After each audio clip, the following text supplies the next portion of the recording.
Every hack follows the same pattern. First, hackers exploit a human error like a leaked key or a secret left in code. They gain a foothold and then pivot, moving from one compromised system to the next. Teleport breaks this cycle. Open source Teleport gives every engineer, every piece of hardware, every application an identity, replacing secrets like passwords and keys with auto-expiring identity-based certificates. Learn why the most visionary businesses in the world choose Teleport at goteleport.com.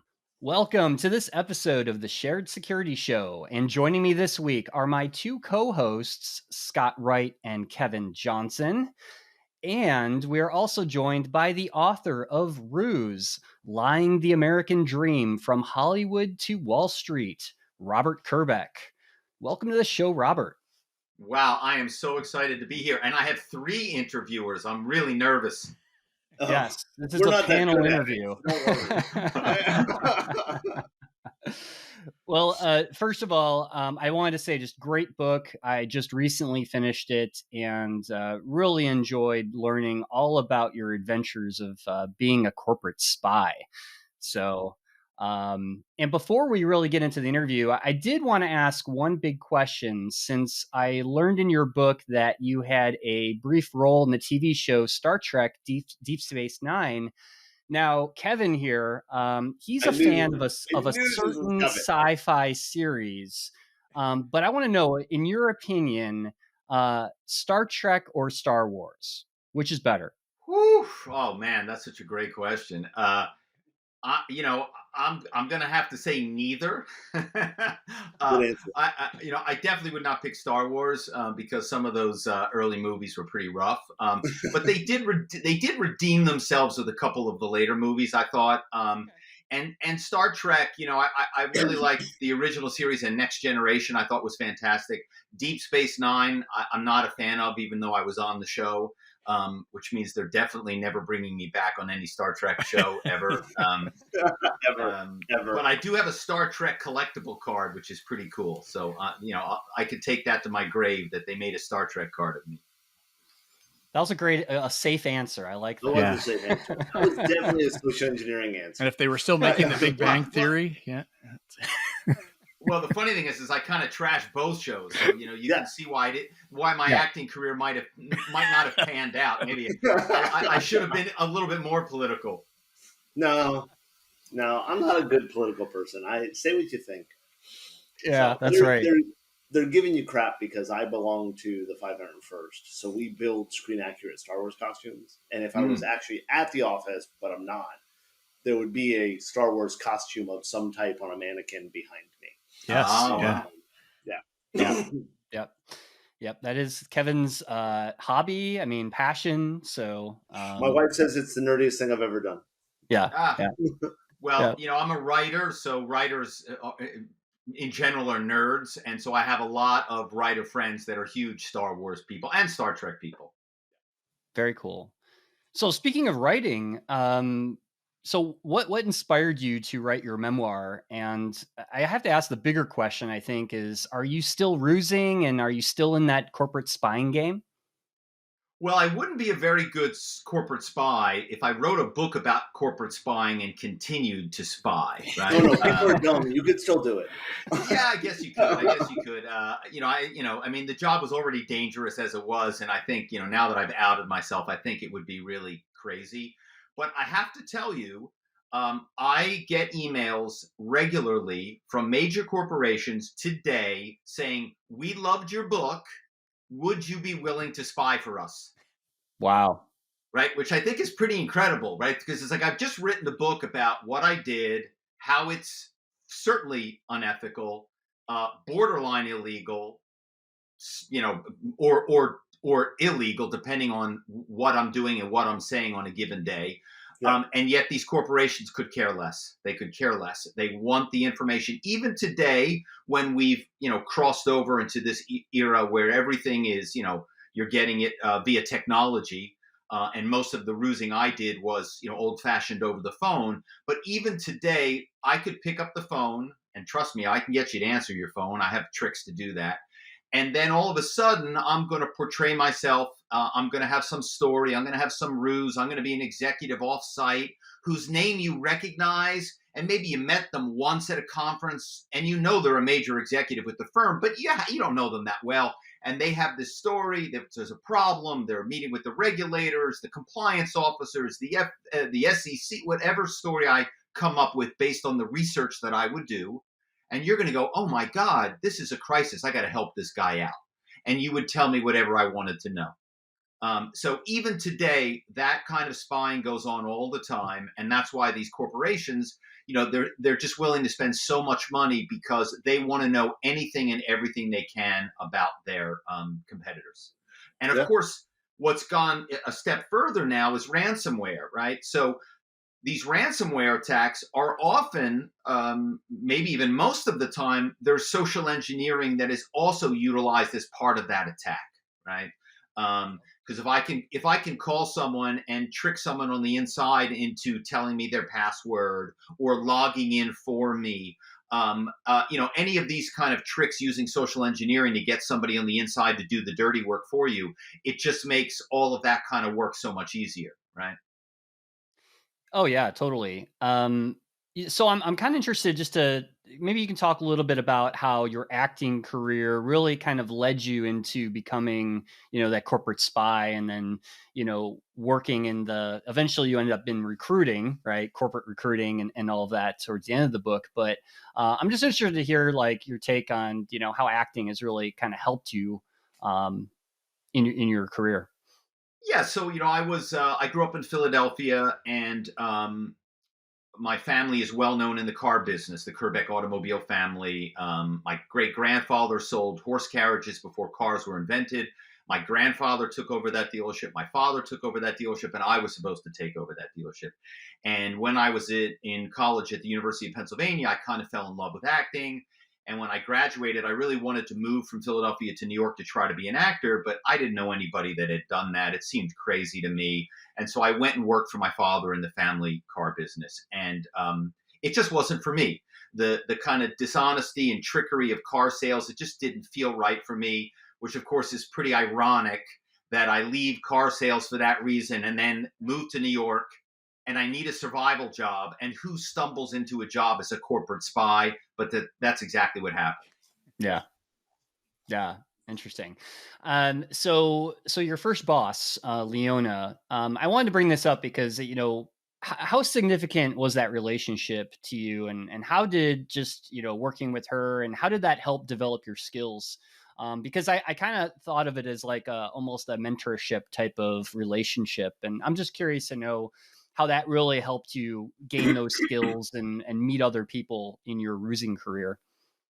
Yeah, so Leona was a very rare woman at the time. She was basically working on Wall Street, but Wall Street was a very difficult place for anybody that wasn't the proverbial straight white man, and so she was never going to have the kind of opportunities that today a woman would be able to have, and so she kind of went out on her own and started this research business, which of course was a euphemism for corporate spying. And she was smart enough to realize that she needed to hire actors because actors would be great at the lying and the creating stories, creating characters, creating accents. And so she only hired actors. And indeed, when I got the job from Leona, she only hired women because she thought women made better spies than men. And for a long time, she was right. The women that did the job were far better at it than my buddy who got me the job. We were the only two men that she had ever hired. And for years after us, she only hired women. Leona was great. I mean, she was really smart, but she was tough. She was tough because, she had made it in a world that was very difficult for women to excel in. And she had this multi-million-dollar business supplying this, stolen data to other major Wall Street firms, and so she was very connected on Wall Street. She knew all the players.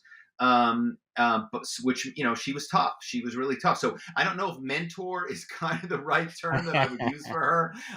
Yeah. Because nowadays your mentor is supposed to be kind of kind and loving, and she Yeah. was kind and loving in a lot of ways, but she was also tough. I talk about how in the book, when we started doing this spying, and your audience will probably laugh at this, we were paid $8 an hour. Okay. So Nice. here we are spying, lying, stealing information from major firms for $8 an hour. And we were just so naive and innocent because we just wanted to be actors. It was just a survival job. We weren't going to be doing it for that long. I had no idea I was going to turn into a $2 million a year business and that I was going to be hunted by the authorities, let alone that I was going to write a book about it that now is being turned into a TV series, right? I had none, I was just $8 an hour. I need a job. Yeah, exactly. So talk a little bit about like corporate spying today. I guess, I mean, it's obviously very different in some ways than it was in the 1980s and 1990s. But we have LinkedIn now, right? We've got all these social networks where, people are publicly posting information about their hierarchy of, who they work with and executives and all those things. So is there still a need for this type of information that you would find over the phone?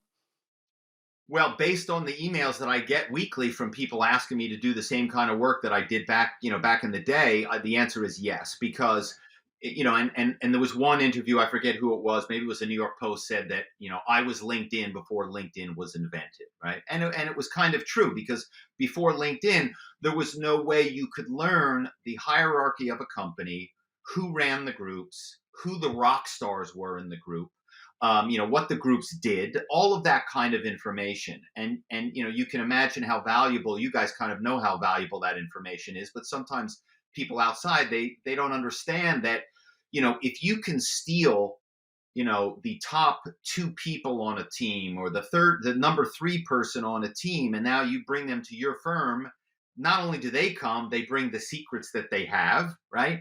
And you basically get a competitive advantage on your big rival, because now you poach their top people.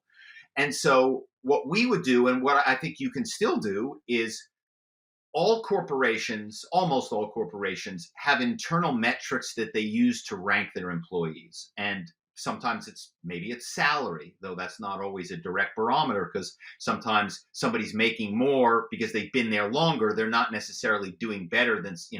So there are all these different metrics, and we would learn how the companies rank their people. And so we wouldn't just supply the organizational chart, we would supply it with the rankings of these individuals. So if it was a sales team, we would have their production.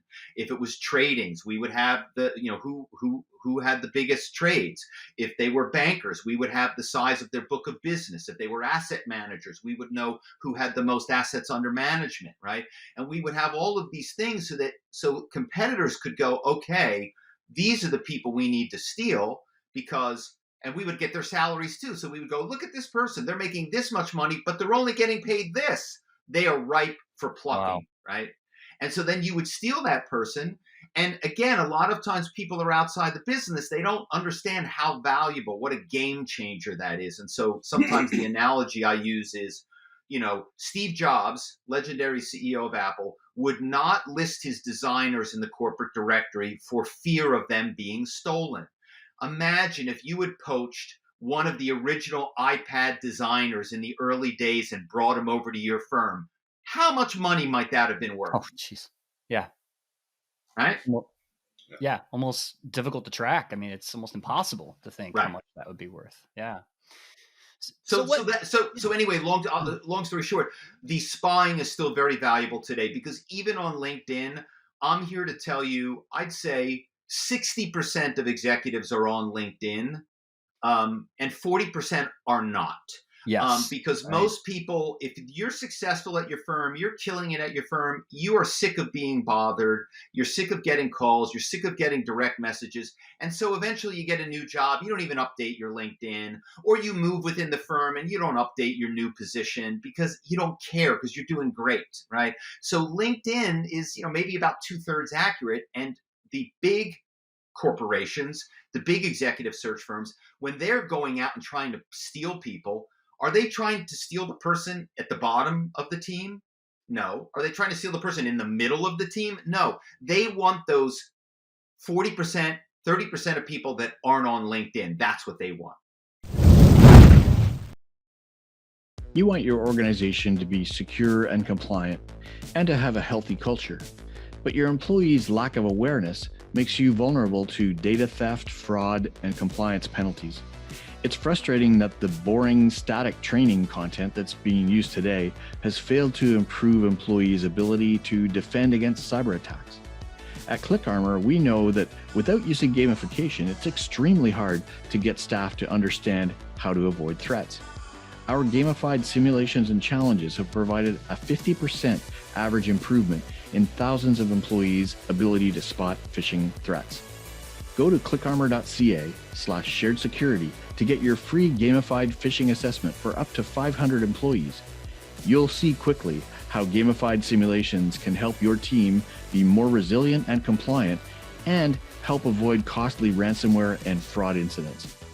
Let ClickArmor help you go from being an underappreciated, stressed out fall guy to being an innovative leader who's the catalyst for greater productivity in your organization.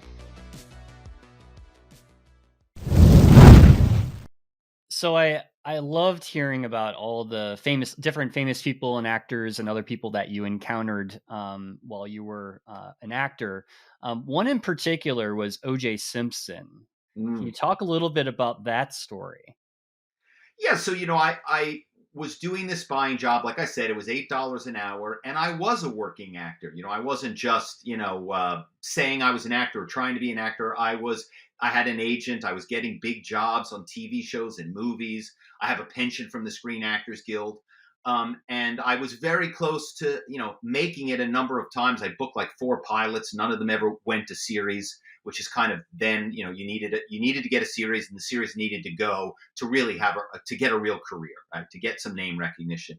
And so during the years where I was kind of trying to get to that level, my manager called me one day and he said, "Hey, there's this exercise video and they need a couple guys. They're paying some good money. Are you interested?" And I'm like, "No, man. First of all, I'm the worst dancer ever." So me going in and doing this exercise video, I said, "No, not interested." And he's like, "Okay, well, it was with OJ Simpson." I said, "What? Wait, OJ Simpson?" He said, "Yeah, it's an exercise video. It's for guys. It's not going to be dancing. You're going to be doing push-ups. You're going to play pickup basketball. You're going to do some crunches." I was like, "Okay, I'm in. OJ Simpson, I'm there." Right. Because I had grown up. I mean, he was even a little bit before my time, but I still knew who he was. And of course, Monday Night Football, he was the announcer and he did movies. And so I go and I do this exercise video with OJ Simpson, and we shot for 3 days, and there was dancing involved, and I'm pretty sure I would have been fired, except that OJ was happy to have me because my dancing made him look good, right? and I swear to God, it's like one of the things in Hollywood that, again, your listeners may not know is if you make the star look good, you're golden, right? Yeah. You're in, right? If the star likes a particular makeup artist or likes a particular caterer, like that person is golden. And so because my dancing was so bad and I made OJ look so good, they couldn't fire me. And for some reason, OJ really took a liking to me on the set. He was incredibly friendly. At one point, he shows me, he says, "Hey, Rob, come over here. I want to play I just did this pilot for NBC. It's called Frogmen. And it's about Navy SEALs." And so he pops, it was, he had a video cassette of it. He pops, I guess he carried it around with him. He pops the video cassette in the player. This is how long ago it was. It's like mid 90s. And the show was so rough. It was really not very good. And so he has to kind of explain everything to me. And all of a sudden he says, "Oh, this is my character. He's a knife expert." Ooh. I mean, okay. He live in his pool house. Right. Yeah. Can you believe that? Like, I mean, truth is stranger than fiction. He had just shot a pilot where he played a knife expert, right?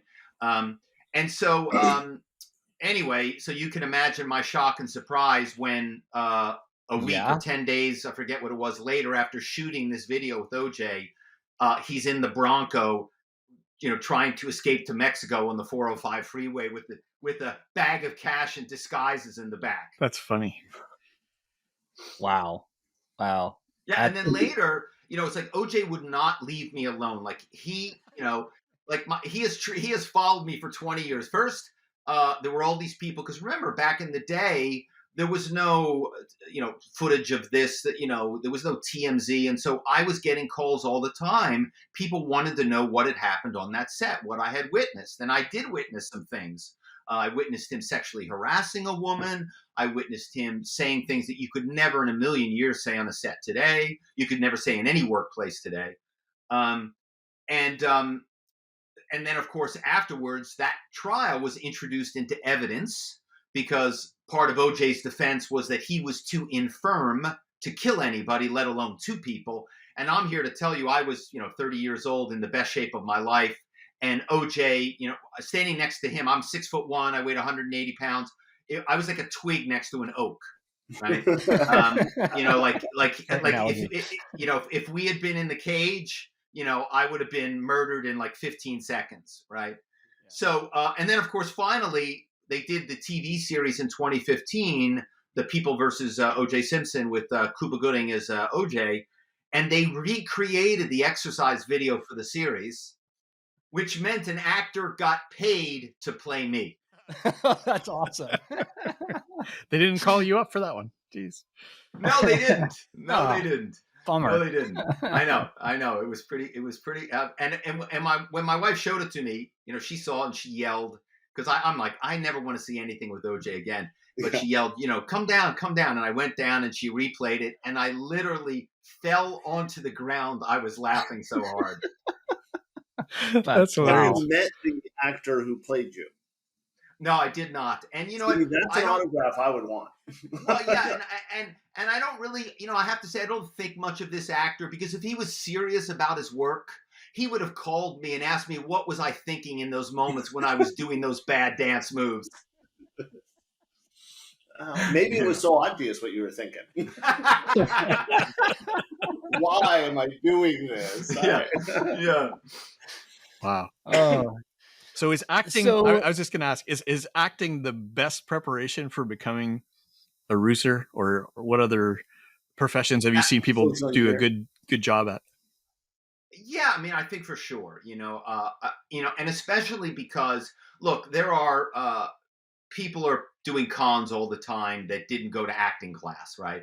But the difference with this is we weren't just doing cons. We were creating characters. We were using accents, and everybody had an accent that they kind of did best. And, we could all do a lot of accents, but everybody had like their go-to. And so mine was German accent. So I go, oh yeah, this is Gerhard calling from the office in Frankfurt.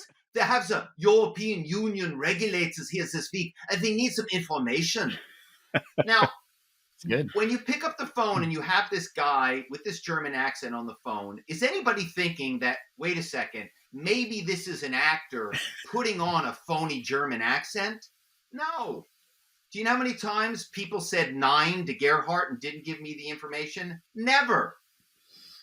The more outlandish the ruse, the more believable it became. Yeah. And that was the thing about being an actor that we were able to do. We could mimic, like we would hear people on CNBC, an executive, oh yes, my stock is going to do so well. And we would imitate, we'd record their voice, and then we would learn it, a couple of little mannerisms, and then we could call the firm imitating the CEO of that firm. And people would go, oh my God, I can't believe I have you on the phone. Wow. And of course, in my head, I was going, you don't. Anybody famous you can say that you actually impersonated? That I would not want to say. Okay. Right? That I would not want to say. Yeah. Keep that off the record. Yeah. Yeah. Well, and in the book, I change all of the corporation names because even though, part of the reason I'm able to write the book now is because the statute of limitations has expired for any potential crimes that I may have committed. But I still change the names of the companies because, as you can imagine, major technology firms, major Wall Street banks, major pharmaceutical companies, they have armies of attorneys on staff. And if they wanted to make my life miserable, they could Oh, make yeah. my life miserable. Yeah. So I just said, you know what? I'm just going to change all the names. But if you really do your homework, you might be able to make a pretty good guess at some of those companies. Oh, Cool. yeah, definitely. So all your ruses. I mean, and when you were doing this back in the 80s and 90s, I mean, you're using telephone, pen and paper. I mean, we'd call that like old school hacking, right? Right. These days. Now thinking about like the technology we have with computers and smartphones, what can people learn from the techniques that you were using, and how are those applicable to today? Yeah. Yeah. So I mean, most of the spying I did was 90s into the aughts. And I think the things that apply, it's the same. When you get that email, when you get that text, when you get that, something that just doesn't look right, there's almost always an element of do this now, right? There's always this pressure of, do this now. You need to click on this because your accounts have been shut down, or your credit card has been this. You need to click on this and get it rectified. You need to click on this, whatever the scam is. And that's the same thing we would play on too, is we would create a crisis, an emergency, a time crunch. And that's why you need to do XYZ right now. And so I always tell people that, anytime there seems to be a time pressure and all of a sudden you feel pressured, that's a red flag. Anytime you feel pressured, don't respond, don't tap the link, don't do anything, take your time, show it to a coworker, email the liaison you have in tech that handles these things, because they're going to be very happy that you reached out to them first before you clicked on that link, right? Yeah. Definitely. Yeah. So where can our listeners find out more about you and your book? Well, thank you. I think the easiest thing is just to go to my website, www.robertkerbeck.com. You can buy the book there from anywhere you like to buy books from. I tell people, as easy as Amazon is, Jeff Bezos doesn't need any more money from us, and our local bookstores certainly do. And if we don't buy books from the local bookstores, they're not going to be there, right? And then also on the site there are a lot of other cool things. The publisher did a trailer for the book, which again is about to become a TV show, so you can see the trailer, which is kind of cool. And there's some other videos and things on there, other links to other things I've written that your audience, they just might enjoy. Yeah, I was going to say you've also there was another book that you had authored. It was Malibu Burning, I believe is the name, and then you've done other writings as well. So yeah, Malibu Burning was about the terrible fire in 2018 that wiped out half of Malibu, 2/3 of my neighborhood. And my wife, child, and I, we fought the fire and we saved our house. And I got asked to write a book about that, and I did. And it was a real labor of love because, now I get a lot of notes from people saying, not only thanks for writing the book, but I read this book and now I've made my home more fire safe because, awesome. I don't know where you guys live, but, wildfires in New Mexico, wildfires in Colorado, wildfires in Oregon, Washington, Canada, Australia, right? The wildfire thing has really just exploded in the last couple of years, and unfortunately, it's not going away. And there are a lot of simple things that homeowners can do to save their homes. Yeah, awesome, definitely. Or I like to say, give your home a fighting chance. Yeah. Yes, for sure. Well, Robert, this has been great. I want to thank you for coming on the show, and of course, we'll have links to all of to find out more about Robert and all his books and everything that he's doing in our show notes. But definitely pick up this book. It was a great read.